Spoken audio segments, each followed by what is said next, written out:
Peacemakers of Christo. இயேசுவில் அன்பார்ந்த சகோதர சகோதரிகளே, ஆபிரகாமுடைய வாழ்க்கையில் நடந்த 4வது அதிசயம் தொடக்க நூல் 18வது அதிகாரம் 20-33, 19வது அதிகாரம் 24-29 முடிய. சோதோம் கொமோராவின் தீய செயல்களின் காரண நிமித்தம் தேவன் அவற்றை அழிக்க தீர்மானித்து விட்டார். இந்த சோதோம் கொமோராவுக்கும் ஆபிரகாமுக்கும் என்ன சாமி தொடர்பு என்றால், லோத்து அவருடைய தம்பி பையன், அவருடைய குடும்பம் எல்லாம் என்ன ஆச்சு, அங்கு போய் இருக்கிறார்கள். லோத்து என்ன செய்தார்? ஆபிரகாம் சொல்றார், நம்முடைய மந்தைகள் எல்லாம் பெருசா ஆயிடுச்சு, நம்ம நிறைய வளர்ந்துட்டோம், பணியாட்களும் நிறைய ஆயிட்டாங்க, அதனால உனக்கு பிடிச்ச இடம் எது வேணுமானாலும் நீ எடுத்துக்க அப்படி என்று சொல்லுகின்றார். அப்ப இந்த சோதோம் கொமோரா யோர்தான் நதிக்கு பக்கத்துல இருக்குது, நல்ல செழிப்பான இடம், அதை நல்லா தேர்ந்தெடுத்துக்கிறார். யாரு? லோத்து. அவருடைய 2 மகள்களோடு மனைவியோடு என்ன செய்கிறார்? அவர் அந்த பட்டணத்துக்குள்ளாய் செல்கின்றார். அங்கு நல்ல ஆடம்பர வாழ்க்கை, நல்ல ஜாலியா இருக்கலாம், கேட்கறதெல்லாம் கிடைக்கும். அரைக்குறை ட்ரெஸ் போட்டுக்கிட்டு தகாத உறவுகள் வைத்துக்கொண்டு திருட்டு, பொய், ஏமாற்றம், வியாபாரம், விபச்சாரம் இருக்கிற அந்த நகரத்துக்குள்ளாய் இவர்கள் சென்று வாழுகிறார்கள். ஜாலியா இருக்கலாம், வீட்டுல இருந்து வெளியே பார்த்தா அப்படியே யாரெல்லாம் போறாங்களோ நம்ம பார்க்கலாம். பால்கனி இருக்குது, ஸ்விம்மிங் பூல் இருக்குது, சொபிஸ்டிகேட்டட் வாழ்க்கையை எண்ணி இன்னைக்கு நிறைய பேரு நகரத்திற்கு ஓடி போகிறார்கள். அங்கு அவர்கள் குடிக்கிற தண்ணியிலிருந்து, சாப்பிடுற குச்சி முட்டாயிலிருந்து எல்லாமே வாங்கணும், எல்லாமே அசுத்தம், எல்லாமே பாலிஷ் போட்டது என்று அவர்கள் உணர மறுக்கிறார்கள், மறந்து போய்விட்டார்கள், ஏற்றுக்கொள்வது இல்லை. ஆனால் ஆபிரகாம் சாதாரண ஒரு இடத்துல போய் இருக்கின்றார். அப்ப தேவனுடைய செய்தி வருகிறது ஆபிரகாமுக்கு, லோத்துவுக்கு கிடையாது. நான் சோதோமையும் கொமோராவையும் அழிக்க போகிறேன்.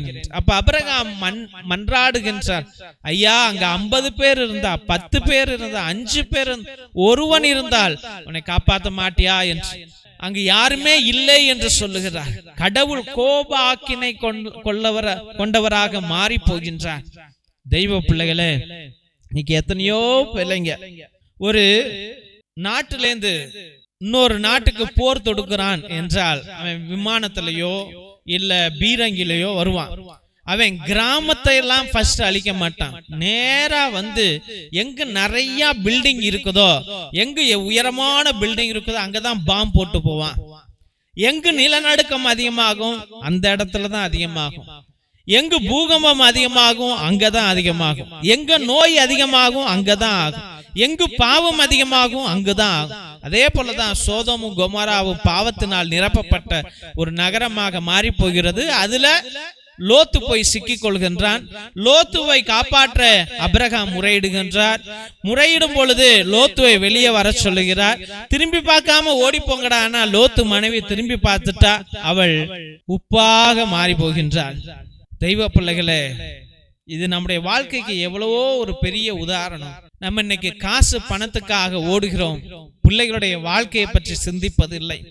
மன நிம்மதியான வாழ்க்கையை பற்றி, மெக்கானிக் லைஃப், நம்ம வாழ்றதெல்லாம் மெக்கானிக்கல் லைஃப்.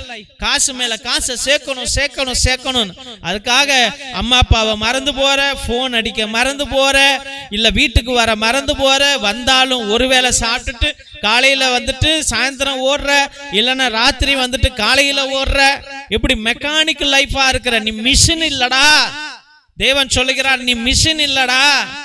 தேவன் பிரசாந்தமான வாழ்க்கையை வாழ வைத்திருக்கின்றார். எத்தனையோ பிள்ளைங்க இன்னைக்கு பார்த்தோம்னா, நான் சாப்ட்வேர் இன்ஜினியர்ல வேலை செஞ்சேன், ஆனா இன்னைக்கு நான் ஆடு மேய்க்கிறேன், ஆட்டு பண்ண வச்சிருக்கிறேன், கோழி பண்ண வச்சிருக்கிறேன், இதுல எனக்கு நிம்மதி இருக்குது, நான் எப்பொழுதுமே அக்குபைடு வித் பீஸ் ஆஃப் மைண்ட். இன்னைக்கு பீஸ் இல்லாம, இன்னைக்கு சமாதானமே இல்லாம, மன சந்தோஷமே இல்லாம மெக்கானிக்கல் லைஃப். காலையில எழுந்துச்சு ஓடுறான், நைட்டு தான் வரான், திரும்பி காலையில எழுந்துச்சு ஓடுறான், நைட்டு தான் வரான். சின்ன பிள்ளையில இருந்து அவங்கள ட்ரெயின் பண்ணிடுற. காலையில 6 மணிக்கு ட்ரெயின் பஸ் வந்துடும், ஸ்கூல் பஸ் வந்துடும், ஓடு பாப்பா 5 மணிக்கே எந்திரி பாப்பா அப்படின்னு சொல்லி பிள்ளைய எழுப்பி விட்டு ஓட வைக்கிற. திரும்பி 7-8 மணிக்கு தான் வருது. அது வந்த உடனே பாப்பா ஹோம்ஒர்க் எல்லாம் செய் பாப்பான்னு 10 மணி வரைக்கும் உட்கார வச்சிருக்கிற. Mechanic life, mechanic life, mechanic life. தெய்வ பிள்ளைகளே, அங்க உணர்வுகள் எங்கே? அங்க ஓய்வு எங்கே? அங்க சமாதானம் எங்கே? இது எல்லாம் உடலும் மாம்சம் தான் தெய்வ பிள்ளைகளே. இது உடலும் மாம்சம் தான். எவ்வளவு தூரம் வேலை செய்யும்? நீ என்னதான் பெரிய IAS கலெக்டர் ஆபீஸா இருந்தாலும் தெய்வ பிள்ளைகளே, உன் லைஃப் ஸ்பேன் 70 தான். நீ படிக்காதவனாக இருந்தாலும் 70 தான். அதுல இடையில போறவனும் இருக்கிறான், அழிஞ்சு போறவனும் இருக்கிறான். தெய்வ பிள்ளைகளே, இந்த 10, 20, 30 வருஷம் மட்டும்தான் நம்மளா ஒரு தாய், ஒரு தந்தை என்ற ஒரு மனைவி என்ற ஸ்டேட்டஸ் வரும். அது 60 வயசை தாண்டிச்சுன்னா அதுவும் போயிடும். 30 வயசுல 25 வயசுல வர்றது 50-55 வயசு வரைக்கும் தான் இருக்கும். இந்த 30 வயசுக்காக 30 வருடங்களுக்காக என்ன போராட்டங்கள், என்ன போராட்டங்கள். அப்ப எது அழிந்தது? சோதமும் கொமோராவும் அழிந்து போனது. ஆட்டம் போட்ட அந்த நகரம் நெருப்பினாலே சுட்டெரிக்கப்பட்டது. உன்னுடைய வாழ்க்கையில நீ சுட்டரிக்கப்படணுமா? இல்ல அபிரகாமை போல ஜெபிக்கணுமா? ஜெபித்து எல்லாரையும் காப்பாத்தணுமா? அபிரகாம் ஜெபித்தான், லோத்துவையும் அவன் குடும்பத்தாரையும் காப்பாற்றினான். தெய்வ பிள்ளைகளே, இன்று மண்டியிட்டு ஜெபி. தேவன் உன்னையும் உன் குடும்பத்தாரையும் உன் பிள்ளைகளையும் ஆசீர்வதிப்பார். நீ அதற்கும் இதற்கும் பயந்து போய் ஜாதகம் பார்க்க போறேன், ஜோசியம் பார்க்க போறேன், இல்ல ராசி பார்க்க போறேன், இல்ல அங்க மந்திரிக்க போறேன், இங்க மந்திரிக்க போறேன், ஓடாதடா. அதெல்லாம் முட்டாள்தனம்டா என்று ஆண்டவர் சொல்லுகின்றார். இதுக்கெல்லாம் காரணம் என்ன? உன் மனதில் இருக்கிற பயம். அந்த பயத்தை நீக்க அவனால் இயலாது. அந்த பயத்தை நீக்க கடவுளால் மட்டும்தான். ஏனென்றால் அவர்தான் உன்னை படைத்தார். அவர் தன்னுடைய சொந்த கரத்திலே உன்னை படைத்தார். அப்ப ஆண்டவர் உனக்கு விடுதலை கொடுப்பார் என்பதை நம்பு. அவர் இந்த இடத்துல இருக்கிறார், நமக்குள்ளா இருக்கிறார். அவர் அற்புதங்களை செய்வார், செய்ய வல்லவர். அவர் சக்தி, மகா சக்தி, மகா ஆற்றல், மகா வல்லமை, மகா பராசக்தி என்று நீ விசுவாசி. அந்த விசுவாசத்திற்கு நீ உட்கார்ந்து ஜெபி, உன்னையே அர்ப்பணி.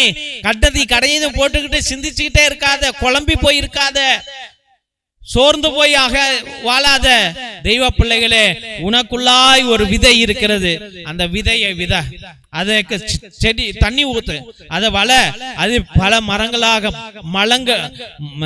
பழங்களை தாங்குகிற மரங்களாக மாறும். அதனால தெய்வ பிள்ளைகளே, உன் குடும்பத்தை காப்பாற்ற அன்றாட ஜெபிக்க வேண்டும் என்று ஆபிரகாம் கேட்டுக்கொள்கிறார். கண்களை மூடி ஜெபிப்போம். என் நேசபிதாவே, கர்த்தாவாகிய கர்த்தாவே, அந்நாளிலே நீர் கோப ஆக்கினை கொண்டீர், சோதோமையும் கொமோராவையும் அழித்து போட வேண்டும் என்று நினைத்தீர் ஆண்டவரே. அப்பா, அதன் நிமித்தம் ஆண்டவரே, ஆபிரகாம் மண்டியிட்டு லோத்துவையும் லோத்து குடும்பத்தாரையும் காப்பாற்ற முயற்சித்தார் ஆண்டவரே. அப்பா, ஆபிரகாமுடைய ஜெபத்தை கேட்டு அந்த குடும்பத்தை காப்பாற்றினீரே. இன்னைக்கு எத்தனையோ குடும்பங்கள் பல பிரச்சனைகளிலே, செய்வினை, மாய, மந்திர தந்திரங்களிலே, ஏவல்களிலே, பிசாசுகளிலே ஆண்டவரே, தட்டுகளிலே, தகடுகளிலே மாட்டிக்கொண்டு தவிக்கிறது ஆண்டவரே. நஷ்டத்திலே, கஷ்டத்திலே, கடனிலே, தோல்வியிலே, பிரச்சனையிலே, கோர்ட் கேஸ்ல, போலீஸ் ஸ்டேஷன்ல மாட்டிக்கொண்டு தவித்து கொண்டு இருக்கிறது சுவாமி. அப்பா, காதல்ல மாட்டிக்கொண்டு தவித்து கொண்டு இருக்கிறது ஆண்டவரே. இயேசு ராஜாவே, குழந்தை பாக்கியம் இல்லாமல் கடன் பிரச்சனை ஆண்டவரே, வீட்டு பிரச்சனை, அண்ணன் தம்பி பிரச்சனை ஆண்டவரே, பலவிதமான பிரச்சனைகளுக்குள்ளாய் சிக்கிக் கொண்டு வாழ்க்கையை இழந்து கொண்டிருக்கிற உன் பிள்ளைகளை நீ ரட்சிக்கும்படியாக ஆண்டவரே, எந்த பிள்ளைகளுக்காக நாங்கள் இன்று ஜெபிக்கிறோமோ அந்த குடும்பத்தை நீ ரட்சிக்கும்படியாக ஜெபிக்கிறோம் ஆண்டவரே. ஏசப்பா, சோதம் கொமோராவில் இருந்து லோத்துவை காப்பாற்றியது போல இந்த குடும்பத்தை நீர் காப்பாற்றும்படியாக ஜெபிக்கிறோம் ஆண்டவரே. தெய்வ கர்த்தாவே, இந்த அற்புதங்கள் இந்த பிள்ளைகளுக்கு சொந்தமாகட்டும் ஆண்டவரே. ஆண்டவரே, இந்த அதிசயங்களுக்கு இந்த பிள்ளைகள் சொந்தக்காரர்கள் சுவாமி. தெய்வ கர்த்தாவே, இந்த பிள்ளைகளுக்கு பரிபூர்ண ஆசீர்வாதத்தை கொடுங்க. அந்த நெருப்பிலிருந்து, அந்த அக்னியிலிருந்து, அந்த பாதாள குழியிலிருந்து, அந்த தோல்வியிலிருந்து, அந்த பயத்திலிருந்து, அந்த அச்சத்திலிருந்து, அந்த வெறுப்பிலிருந்து, அந்த பகைவனின் சூழ்ச்சியிலிருந்து நீர் உன் பிள்ளைகளுக்கு விடுதலையை இப்பொழுதே இப்பொழுதே இப்பொழுதே இப்பொழுதே இப்பொழுதே இப்பொழுதே இப்பொழுதே இப்பொழுதே நீர் கொடுக்கும்படியாக ஜெபிக்கிறோம். எல்லா துதிகன மகிமை உமக்கே என்று அருமையான பிள்ளைகளை நம்முடைய பரிசுத்தமான கல்வாரி பாதத்திலே சமர்ப்பித்து ஜெபிக்கிறோம். எங்கள் ஜீவனுள்ள நல்ல பிதாவே, ஆமென், ஆமென், ஆமென். திருசிலுவை ஆசீர்வாதத்தை பெற்றுக்கொள்வோம். தந்தை ஆசீர்வாதத்தின் திருசிலுவை, திருசிலுவை உனக்கும் உன் குடும்பத்திற்கும் வெளிச்சமாய் இருக்கிறது. நரக சர்ப்பம் உனக்கு அதிபதியாக வேண்டாம். சாத்தானே அப்பாலே போ. அபத்தங்களை இப்பிள்ளைகளுக்கு போதிக்காதே. நீ கொடுப்பது தீது, நீயே அந்த நஞ்சை உட்கொள். நற்கருணை ஆசீர்வாதத்தை பெற்றுக்கொள்வோம். எல்லாம் வல்ல இறைவன் தந்தை, மகன், தூய ஆவியார் உங்களையும் உங்கள் குடும்பத்தையும் ஆசீர்வதித்து வழிநடத்தி காத்தருள்வாராக. ஆமென், ஆமென், ஆமென். இறை இயேசுவில் அன்பார்ந்த சகோதர சகோதரிகளே, உங்கள் அனைவருக்கும் எங்களுடைய முதன்மையாக நன்றிகளை தெரிவித்துக் கொள்கின்றோம். எங்களுடைய சபைக்கு உங்களால் முடிந்த உதவிகளை அன்றாட நீங்கள் செய்து கொண்டிருக்கிறீர்கள். அதற்காக எங்களுடைய ஆயர் மோஸ்ட் ரெவரண்ட் ஹிபோரா குசாலா சார்பாகவும், எங்களுடைய சபை தலைவர் ஃபாதர் கிஷோர் சார்பாகவும் எங்களுடைய மனமார்ந்த நன்றிகளை தெரிவித்துக் கொள்கின்றோம்.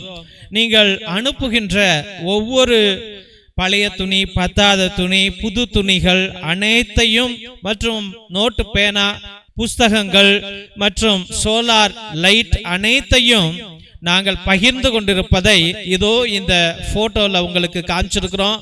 ரொம்ப நன்றி. கடவுள் நிறைவாக உங்களுடைய நல்ல உள்ளங்களையும் இல்லங்களையும் ஆசீர்வதிக்க நாங்கள் அன்றாட ஜெபித்துக் கொள்கின்றோம். மற்றுமாக உங்களால் முடிந்த அளவுக்கு உங்களுடைய உற்றா உறவினரிடம் சொல்லி கூட இந்த பழைய துணி, பத்தாத துணி, பயன்படுத்தாத துணிகளையும் மற்றுமாக ஏதாவது நோட்டு, பேனா, புஸ்தகங்களை கூட நீங்கள் தொடர்ந்து அனுப்பும்படியாக அன்போடு வேண்டுகின்றோம். மற்றுமாக தெய்வ பிள்ளைகளே, ஒவ்வொரு நாளும் அதை 3 மணியிலிருந்து 5 மணி வரைக்கும் உங்களுடைய கருத்துக்களுக்காக கடவுள் முன்னிலையில அமர்ந்து கொண்டு 2 மணி நேரம் எல்லா ஜெபங்களையும் சொல்லிக் கொண்டு ஆண்டவரோடு பேசிக்கொண்டு உங்களுக்காக ஜெபித்துக் கொண்டு இருக்கிறேன். உங்களுடைய விண்ணப்பங்கள் நிறைவேறாமல் இருந்தால் நேர்த்தி திருப்பலி அர்ப்பணிங்கள். 3 திருப்பலி, 5 திருப்பலி, 7 திருப்பலி, 9 திருப்பலி, 12 திருப்பலி, 21 திருப்பலி, 30 திருப்பலி, 33 திருப்பலி என்று நீங்கள் அர்ப்பணிக்கலாம். நான் உங்களுக்காக இறை இரக்கத்தின் ஜெபமாலையிலும் நற்கருணை ஆராதனையிலும் உன்னத திருப்பலியிலும் அனுதினமும் உங்களுக்காக ஜெபித்துக் கொள்வோம். மற்றுமாக உங்களுடைய குடும்பத்தில் யாராவது மரித்திருந்தால் அவர்களுக்காக கிரகோரியன் மாசை நீங்கள் அர்ப்பணிக்கலாம். 30 திருப்பலி, ஒவ்வொரு திருப்பலிக்கும் ரூபாய் 100 உங்கள் அன்பு காணிக்கை அனுப்பும்படியாக அன்போடு வேண்டுகின்றோம். மற்றுமாக மிரக்கிள் ஆயில், அதிசய எண்ணெய், இது எல்லா நோய்களுக்கும், ஆஸ்மா நோய்க்கும், நெஞ்சு வலிக்கும், வயிற்று வலிக்கும், முழங்கால் வலிக்கும், தலை வலிக்கும், நரம்பு வலிக்கும் இதை நீங்கள் வாங்கி பயன்படுத்தலாம். எல்லா நோய்களுக்கும் அற்புதங்களை செய்யக்கூடிய வல்லமையுள்ள எண்ணெய், இதை வாங்கி பயன்படுத்தும்படியாக அன்போடு வேண்டுகின்றோம். இரத்தத்தின் விடுதலை ஜெப புத்தகம் அந்த காலத்தில் நம்முடைய மூதாதையர்கள் அந்தோனியார் தகடு, செபஸ்தியார் தகடு செய்வதற்காக கட்டு ஜெபங்களை வைத்து எழுதி கொடுத்தார்கள். அந்த ரகசிய கட்டு ஜெபங்கள் உடையவை இந்த புத்தகம். இதையும் நீங்கள் வாங்கி பயன்படுத்துங்கள். செய்வினைகளை அகற்றுவதற்கு, குடும்பம் வளர்வதற்கு, குடும்பத்தில் நல்ல காரியங்கள் நடப்பதற்கு இது மிகவும் உதவும். இதை வாங்கி பயன்படுத்தும்படியாக அன்போடு வேண்டுகின்றோம். தெய்வ பிள்ளைகளை, இந்த சேனலை ஆண்டவர் கொடுத்திருக்கிறார். இந்த சேனலை தயவு செய்து சப்ஸ்கிரைப் பண்ணுங்க, இதை ஷேர் பண்ணுங்க. உங்களுடைய வாட்ஸ்அப் ஸ்டேட்டஸ்ல, வாட்ஸ்அப் குரூப்ல மற்றும் ஃபேஸ்புக்ல இதை பகிரும்படியாக அன்போடு வேண்டுகிறோம். இந்த ஊழியத்தை உங்க கையில் ஆண்டவர் ஒப்படைத்திருக்கிறார். நீங்கள் பிடித்திருந்தால் இதை நீங்கள் மற்றவர்களுக்கும் தெரியப்படுத்தும்படியாக, அவங்க விண்ணப்பங்களையும் அனுப்பும்படியாக கேட்டுக்கொள்ளுங்கள். ஆண்டவர் நிறைவாக உங்களை ஆசீர்வதிப்பார். God bless you all.